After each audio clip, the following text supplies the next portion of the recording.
Well, I think as many of you know, I do pre-tape my programs, and it is February the 1st. We have closed out January as one of the best Januaries for a number of areas of the market. The S&P 500 was up by 6%, the NASDAQ up by 10.5%. That's the best January since 2001. So what do you do now? Do you continue to own the same stocks? Do you take some profits? Do you sell? Let me bring in our guest today. Kim Forrest is joining us. She is the founder and chief investment officer, I should say, of Bokeh Capital. Kim, great to be able to chat with you and get your perspective. You're a veteran in the industry, and that's important to have those perspectives, especially in a very difficult environment, which it is. Yes.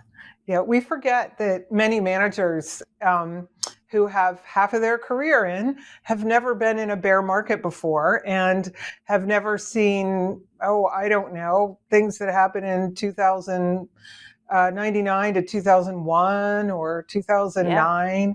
So yeah, it's okay. We're going to get through this. I know that. Well, okay. And having said that, as our viewers know, I've spent a lot of time and discussion on the U.S. Federal Reserve, and of course that dovetails into the Bank of Canada.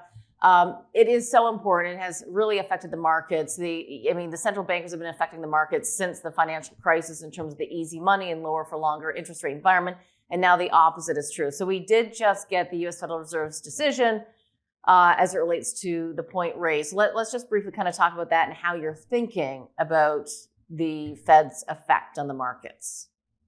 Sure. So part of the comfort that I have with the Fed is it's being driven by somebody who actually worked in markets and is not necessarily a heavy academic that has only been able to look backwards and say, oh, this is why this happened, right?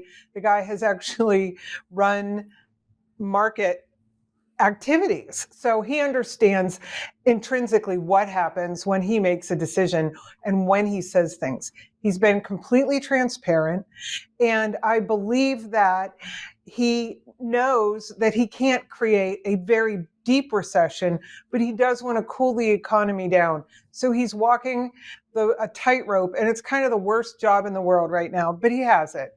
And he's okay with that. So these are the things I'm thinking. Oh, so he raised the rate by 25 basis points, very much as expected, and that the target range is 4.5 to 4.7%. That sounds a little bit lower than what the market was anticipating, or although maybe not, because the market's rallied so much. No, he's been very great at communicating this either directly or through back channels, that he is very, what he's going to do next. And by next, it's the next meeting, but maybe not the meeting after that. So here's the thing. We have markers of a cooling economy right now. And I guess the big question that the bond market and the stock markets have been thinking is that there's a pause coming. And I think that this next half an hour that we'll live through, we're going to see if he's amenable to a pause or not, or if he thinks he needs to go higher. And that's the big question.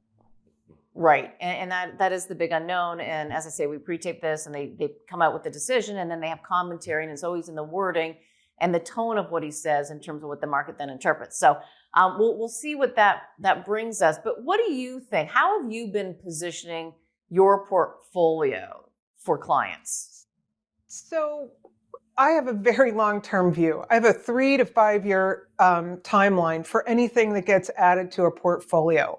So that is, anything can happen in the next 3 to 5 years. So what we're trying to do is pick good companies with great products and good enough management and good balance sheets. And this all sounds good, but these are the kind of companies that get you through tough times, and more importantly, have the markers for growth once times get good. And that's the way I've always run portfolios. So we haven't really changed much at all.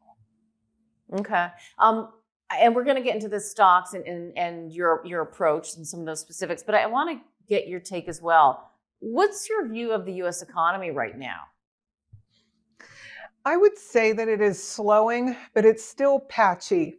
There's a lot of jobs that are unfilled, and it's unclear that we even have the people for them with the skills. So there's a lot going on.